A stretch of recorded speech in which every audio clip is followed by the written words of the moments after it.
average car owner drives typically anywhere between 10,000 and 15,000 miles a year. This is why most leases are 36,000 miles and why most maintenance plans are 36,000 miles. That's about 3 years.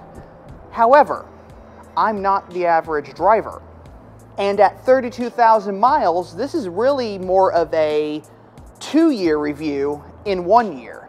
This is my 2022 Mini John Cooper Works, and it has changed quite a bit since you all first saw it. For one, my obsession with getting the perfect wheel has led me to these. These are bronze OZ Ultra Legeras. I've added LAP Motorsports decals. You will hear more about that in the coming weeks and months, as I am going to be traveling with the Mini JCW racing team to their races this year, except for one, and I'll explain why later.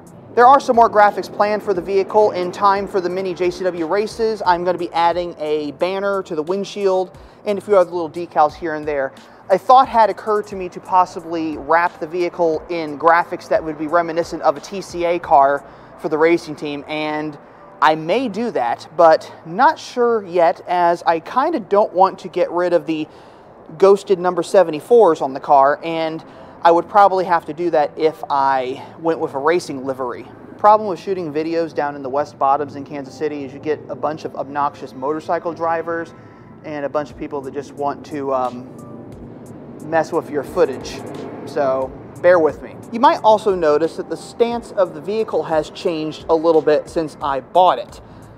And if you think it's JCW Pro coilovers, you would be correct, as those have been installed on the vehicle, largely because I needed to get the look exactly how I wanted it, and lowering springs wasn't going to work for that. As far as the interior, pardon the mess, but I do use the car, so it has stuff in here for my job and for day-to-day use.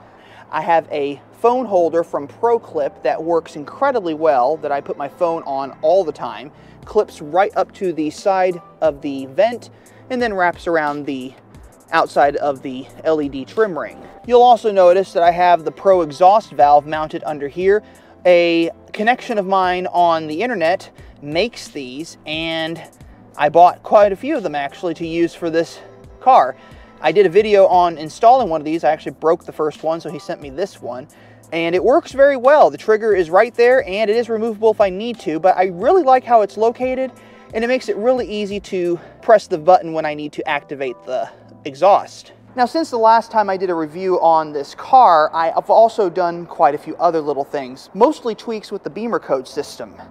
I defaulted the car to sport mode. I've done a few other things here and there. What I forgot to do was set the temperature setting for the tire pressure, because tire pressure and temperature work pretty well if you want to get some accurate measurements. But as far as modifications go, not much else has been done. The wheels and tires are the same size as they were before, just with a different style. These bronze wheels definitely fit the green paint a lot better. I've debated whether I'm going to leave the white trim or change it out. I haven't quite figured out what I'm going to do on that one just yet. Possibly might change that, possibly might not. In the course of my ownership of the vehicle, I have done some stupid things. I scratched the hatch right here during a car show last year, touched up the paint just enough that at the right angle, you really can't see it.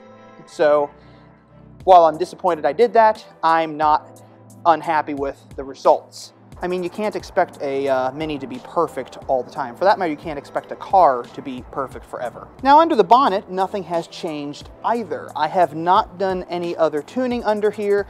I have not added any cold air intakes. I have not really done much. And the reason for that is there's not much else that is needed for the engine bay of this car.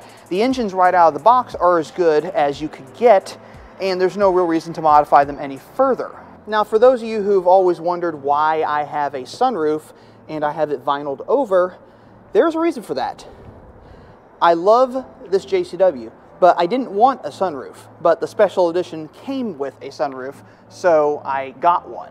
What I then did was have my vinyl guy vinyl over it, so the overall look is consistent enough that you really can't tell that it is there. Now, as far as the rest of the graphics go on the car, I am considering changing some things. I might go a little different with some of the graphics at some point.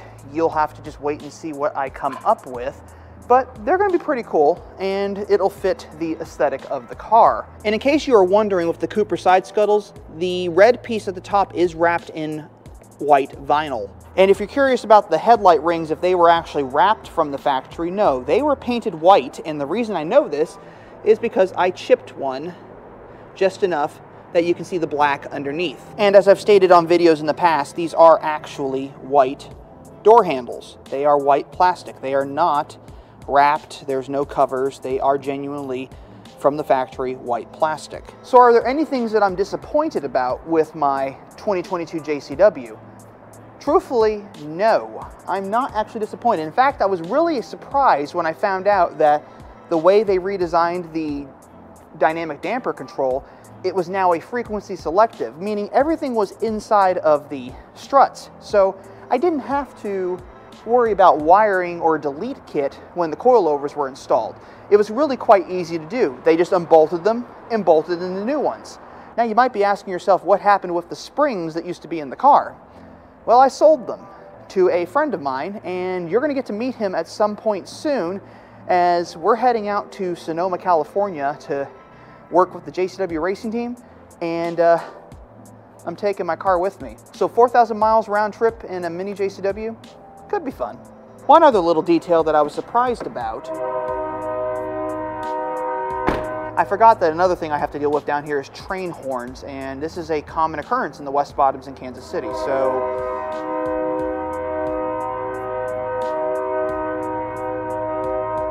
I want to say they do it on purpose.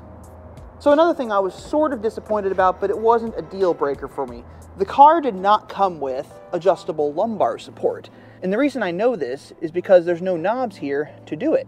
However, there is an indentation right here where I could put the knob in. Now, I did some checking on this, and as it turns out, you can buy a kit that is the OEM parts for the lumbar adjustment for these seats. And that is the... Now, I did some checking on this, and what I found out is you can buy a kit for the lumbar support for these cars. It's about $150. You can get it from outmotoring.com, and they are one of the sponsors of this channel, so check them out. They might have some parts that you might want. It's $150, and it's supposedly an easy retrofit, but I may actually just have the dealership do it because I really don't want to try to take apart my seats to install them. But I might be doing that sometime later this year just because it would be nice to have adjustable lumbar. But aside from those little things, there's not much else I don't like about this car. I love it. I think it's fantastic. It has a 6-speed manual. It has everything I could possibly want in this car. And yeah, I did make some changes here. I did quite a few changes because I had to make it my own. Now you might be asking yourself, there's only 75 of these in the US. Why the heck would I modify one? And I'd like to answer that by saying, why not? Because after all, it is a Mini Cooper, and we are supposed to personalize our cars and make them unique to us. This car is unique to me. It's an extension of my style to some degree. It's subtle, yet stands out. I don't know if I'm exactly subtle or stand out, but that's another story altogether. But it's just a really cool little car, and given everything that I've done, I'm very pleased with it. Now, do I have anything else planned for this vehicle in the future? Well, not really. Aside from the road trips with the Mini JCW racing team, changes to the graphics, maybe bring the front end down a little bit with those coilovers. I don't really have much else planned for this car. I'm not too keen on modifying the engine, largely because you can't to some degree. But there's really nothing else I want to change right now. I think it's a fun vehicle, and really at the end of the day, graphics are probably the easiest thing to change on these cars, so that's what I'm going to do. Now, since Mini Cooper owners typically name their cars, you might have been asking what I named mine. And I don't know if I mentioned that in the previous video. But my sister-in-law actually came up with the name. She named it Bruno, but we don't talk about Bruno. And if you got that, good for you. Anyway, it is a beautiful sunny day in Kansas City, so I'm going to take Bruno here for a drive, then we're going to go have some fun. But I hope you enjoyed watching, and if you like what you see, check out more content on this channel at the end of this video, and thanks for watching.